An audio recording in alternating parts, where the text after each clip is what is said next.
ரகுவம்சம் 55ஆம் பகுதி. தேவி சீதையுடன் புஷ்பக விமானத்தில் எழுந்த ராமன் ஆகாயத்திற்குரிய பண்பான ஒலியினால் அவளிடம் பல விஷயங்களை கூற ஆரம்பித்தான்.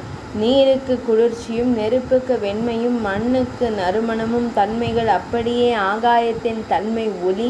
அந்த ஆகாயத்தில் சீதைக்கு தான் கடந்த பாதையெல்லாம் காட்டி பேசினார் பகவான் ஸ்ரீ ராமபிரான். அப்படி தன் பர்வத மலையிலிருந்து சேதுக்கரை வரை கட்டிய பாலத்தை காட்டி கூறினார். வைதேகி மேகங்களில்லா சரத்கால இரவில் வானில் நட்சத்திரங்களின் இடையில் எழும் ஒளியால் வானம் இரண்டானது போல தோன்றும். அப்படி உனக்காக நான் கட்டிய பாலத்தால் நுரை பொங்கும் இக்கடல் இரண்டாக பிரிந்து கிடப்பதை காண்பாய்.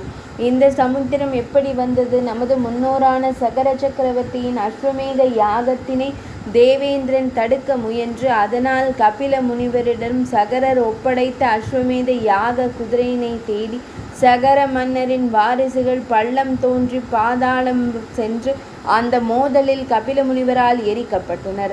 அவர்களின் வாரிசாக வந்த பகீரதனை கங்கையினை வரவழைத்து இந்த பெரும் பள்ளத்தின் அடியில் கிடந்த முன்னோர்கள் சாம்பலை நனைக்கச் செய்து இந்த பெரும் பள்ளத்தை நிரப்பினார்.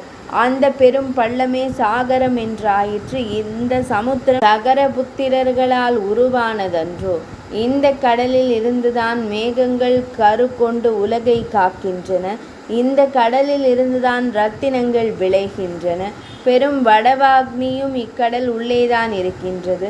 சந்திரனையும் இக்கடலே கொடுத்தது.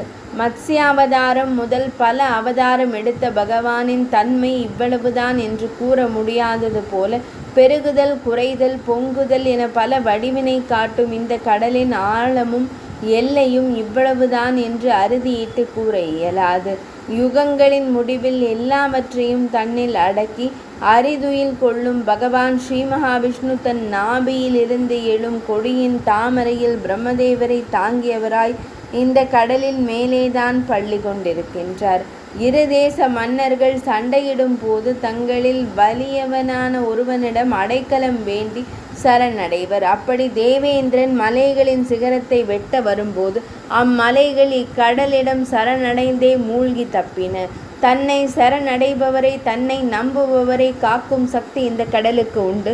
பிரளய காலத்தில் நீரில் மூழ்கி கிடந்த பூமியினை வராக உருவெடுத்த பகவான் மேலே எடுத்து வந்தார்.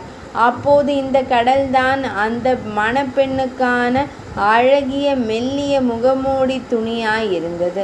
இந்த கடல் தன் அலைகள் எனும் உதட்டினால் தன்னில் கலக்கும் மையல் நாயகிகளான நதிகளை ஒரே நேரத்தில் ஸ்பரிசித்து முத்தமிடுகின்றது.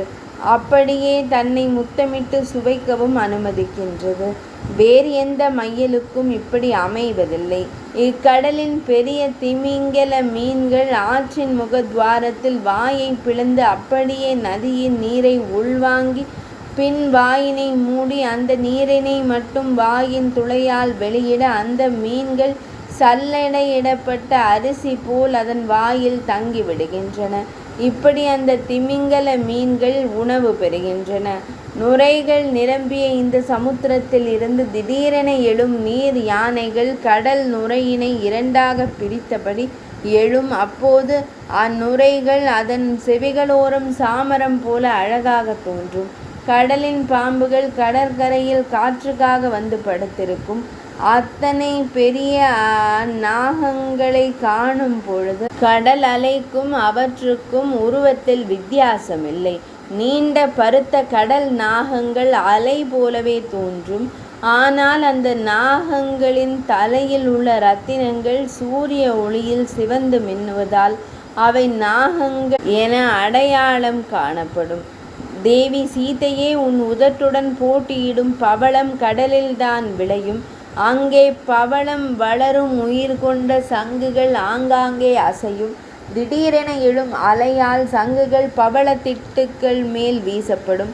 கூரிய நுனி கொண்ட பவள குருத்துக்கள் சங்குகளின் வாய் மேல் குத்துவதால் வலி பெறும் சங்குகள் மெல்ல மெல்ல பவள திட்டில் இருந்து விடுபடும். பவளமும் சங்கும் சேர்ந்திருக்கும் இணைந்திருக்கும் காட்சி உன் உதட்டிற்கும் சிரிப்பிற்குமான தொடர்பு போல் அழகானது. கடலின் நீரை கோர வரும் மேகங்கள் நீரெடுக்கும் போது சுழல் உண்டாகும்.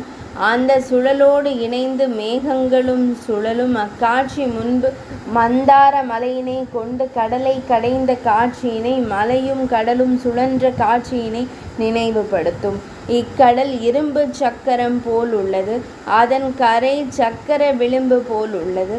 அக்கரையில் இருக்கும் பனை மரங்களும் தமால மரங்களும் இங்கிருந்து பார்க்கும்போது சக்கரத்தின் துரு போல் உள்ளது. தேவி சீதையே, தாழம்பூவின் மகரந்த பொடிகளை எடுத்து வரும் காற்று உன் முகத்தில் அதை வீசி அலங்கரிக்கின்றது.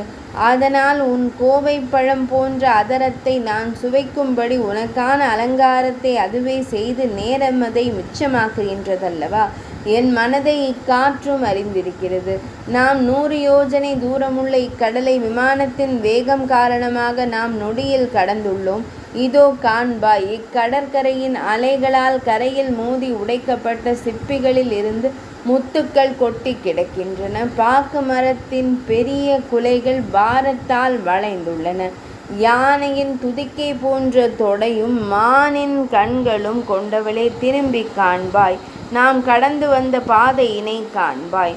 நாம் கடந்த கடல் பின்னால் போக போக முன்னால் நிலப்பகுதியும் வனமும் கண்முன் தெரிகின்றன. அதனால் கடலில் இருந்து அவை வெளிவந்தது போல் உனக்கு தோன்றுகின்றதல்லவா? இந்த விமானம் என் எண்ணப்படி என் மனதின் சிந்தனைப்படி செல்லும். அதனால் சில நேரம் தேவர்களின் வழியில் பறக்கின்றது, சில நேரம் மேகங்கள் நடுவில் செல்கின்றது, சில நேரம் பறவைகள் பறக்கும் வழியில் அவைகளோடு பறக்கின்றது. என் மனம் சொல்லும் திசையில் அது பறப்பதை காண்பாய். இதோ நான் தேவர்களின் வீதியில் பறக்கின்றேன். அதனால் தேவேந்திரனின் ஐராவத யானையின் மத நீரால் வாசனை பெற்று காற்று ஆகாய கங்கையின் அலைகள் மேல் பட்டு வருவதால் குளிர்ச்சி அடைகின்றது. அந்த நறுமணம் மிக்க குளிர்ந்த காற்று உன் முகத்தின் வியர்வையினை போக்கி உனக்கு புத்துணர்ச்சி தருகின்றது. இதோ நான் மேகங்களிடை செல்கின்றேன். எல்லாவற்றையும் அறியும் ஆர்வமுள்ள நீ உன் கரங்களை வெளியே நீட்டுகின்றாய். அங்கே மின்னல் கொண்ட மேகம் உன் கரங்களில் சூழ்கின்றது. அது ஏற்கனவே இருக்கும் ஆபரணம் போதாதென்று புதிய ஆபரணம் ஒன்றை உனக்கு சூட்டுகின்றது. இதோ பூமியினை காண்பாய், பறவையின் பார்வையில் காண்பாய். மரவுரி அணிந்த தபசிகள் ராட்சதர்களை நான் அழித்து போட்டதால் பயமின்றி தங்கள் ஆசிரமத்திற்கு திரும்பி புதிய குடில்களை கட்டி தவத்தினை தொடர்வதை காண்பாய். அதோ அங்குதான் ராவணன் உன்னை தூக்கிச் செல்லும் போது உன் கால் சிலம்பு ஒன்று வீழ்ந்து கிடந்தது. உன்னை பிரிந்த சோகத்தில் அது ஏதும் ஒலி எழுப்பாமல் மௌனமாக கிடந்தது. என் நிலையும் அந்த கொலுசு போல் இருந்ததை எண்ணி நான் கலங்கிய இடம் இதுதான். 55ஆம் பகுதி இனிதே நிறைவடைந்தது.